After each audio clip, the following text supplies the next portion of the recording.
हाय, मेरा नाम सनी कपूर और आप इस वक्त देख रहे हैं बॉलीवुड झलक। दोस्तों, बॉलीवुड झलक में आपका स्वागत है। आज हम बात करेंगे बॉलीवुड की एक स्टार एक्ट्रेस सिंगर सलमा आगा। सलमा आगा जब फिल्मी दुनिया में दोस्तों आई तब सभी को लगा कि एक नई सुपरस्टार पैदा हो गई। सलमा का भविष्य जो है सबको उज्जवल दिखाई दे रहा था।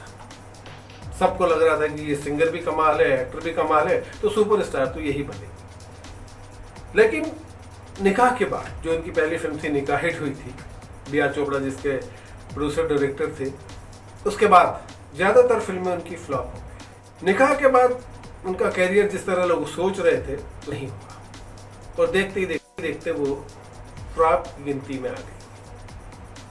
और इनका कारण बताया जाता था वो खुद। कहा जाता है कि सलमा आगा ने अपना करियर खुद बर्बाद किया एक छोटी सी गलती के कारण। अगर वो छोटी सी गलती नहीं करती तो सलमा आगा सुपरस्टार होती। सलमा आगा के बारे में जब फिल्म आई थी सभी को मालूम था कि वो पाकिस्तान से आई हुई एक्ट्रेस है और बहुत अच्छी सिंगर है। लेकिन दोस्तों, बहुत कम लोग जानते हैं कि सलमा आगा का जो रिलेशन है वो फिल्मी दुनिया से ही है। 1940 में एक फिल्म आई थी हीर राजा। उसके जो हीरो हीरोइन थे वो सलमा आगा के नाना नानी थे। उनके जो नाना थे जुगल किशोर जी, वो यहाँ फिल्मों में काम करते थे। नानी भी उनके साथ ही थी और उन दोनों ने शादी कर ली। और उसके बाद जब देश का बंटवारा हुआ तो जहाँ वो रहते थे वो पाकिस्तान बन गया, तो वो पाकिस्तानी हो गए। उनका रिलेशन राज कपूर फैमिली से भी था। तो सलमा आगा के जो मामा है वो राज कपूर साहब है। तो राज कपूर साहब जो है वो सलमा आगा के मामा लगते हैं रिश्ते में, और ऋषि कपूर उनके भाई लगते हैं। नाना नानी जब पाकिस्तान में थे उसके बाद उनकी बेटी हुई और उनकी बेटी की बेटी सलमा आगा जब पैदा हुई तो ये लोग लंदन शिफ्ट हो गए। वहीं पर सलमा आगा की पढ़ाई लिखाई हुई, वहीं पर उनकी परवरिश हुई। अब जैसा कि उनके नाना और नानी हीरोइन थे, मामा फिल्मी थे राज कपूर साहब, भाई हीरो था ऋषि कपूर रणधीर कपूर, तो कहीं ना कहीं एक्टिंग का जो कीड़ा है इनके अंदर भी था। सलमा आगा भी कहीं ना कहीं एक्ट्रेस बनना चाहती है।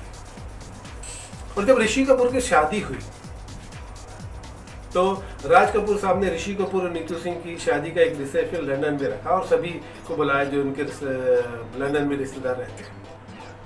उनमें सलमा आगा की माँ भी आई, नानी भी आई और सलमा आगा भी। सलमा आगा से बहुत दिनों बाद राज कपूर साहब मिले थे और देख के उससे बहुत प्रभावित हुआ, क्योंकि सलमा आगा बहुत खूबसूरत थी और बहुत अच्छे सिंगर थे। उस समय राज कपूर साहब हीना फिल्म बना रहे थे। जब सलमा आगा ने कहा कि मैं एक्ट्रेस बनना चाहती हूँ तो राज कपूर साहब ने सोच लिया कि हीना फिल्म में मैं हीना सलमा आगा को ही बनाऊंगा। लेकिन सलमा आगा की नानी को यह बात मालूम पड़ी तो उन्होंने कहा कि नहीं, सलमा आगा को मैं फिल्मों में नहीं जाने दूंगी, आप उसे कोई फिल्म में नहीं लेंगे। राज कपूर साहब ने भी सलमा आगा की माँ की बात सुनी और ये आइडिया ड्रॉप कर दिया कि वो सलमा आगा को हीना बनाएंगे। लेकिन सलमा आगा थी जिद्दी, उनके दिलो दिमाग में था एक्ट्रेस बनना, तो वो इंडिया आ गई।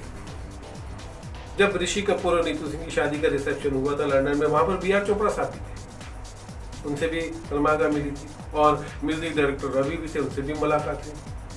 मुंबई आके वो ये तो जानती थी कि राज कपूर साहब उन्हें काम नहीं देते, क्योंकि उनकी नानी ने मना किया राज कपूर साहब। तो सलमा आगा रवि साहब और B.R. चोपड़ा से मिलने लगी। B.R. चोपड़ा साहब उनसे बहुत प्रभावित हुए और उन्होंने अपनी फिल्म निकाह में सलमा आगा को ले लिया। 82 में निकाह रिलीज हुई, फिल्म सुपर डुपर हिट साबित हुई, इसके गाने भी सुपर हिट हुए और सलमा आगा यहाँ से एक स्टार बन गई, स्टार सिंगर बन गई। चारों तरफ उनका बोलबाला था, सभी को लग रहा था कि अब ये सुपरस्टार बनेगी। लेकिन जैसा कि मैंने पहले आपको बताया कि सलमा आगा की एक गलती की वजह से उनका पूरा करियर खत्म हो गया। वो गलती ये थी कि जो भी प्रोड्यूसर डायरेक्टर उनके पास जाता उन्हें बतौर हीरोइन लेने सलमा आगा शर्त रख देती कि मैं आपकी फिल्म में हीरोइन का किरदार तब निभाऊंगी जब सारे गाने मैं खुद गाऊंगी। उनकी ये शर्त थी कि अगर मुझे हीरोइन लेना है तो सारे गाने मुझसे गवाए जाते। ये जो शर्त थी कई प्रोड्यूसर डायरेक्टर को मंजूर नहीं थी, कई लोगों ने मान ली, कई लोगों ने नहीं मानी। तो ज्यादातर फिल्में उनके हाथ से निकल गई और दूसरी हीरोइन को मिल गई। और दूसरी हीरोइनों ने जब वो फिल्में करी और वो फिल्में हिट हुई तो दूसरी हीरोइंस को बहुत फ़ायदा हुआ। तब सलमा आगा को समझ में आया कि मैं गलती कर रही हूँ, अगर मेरे पास कोई हीरोइन का ऑफर लेके आया तो मुझे सिर्फ हीरोइन का रोल करना चाहिए, मुझे सिंगर का उनके ऊपर थोपना नहीं चाहिए। लेकिन तब तक बहुत देर हो चुकी थी।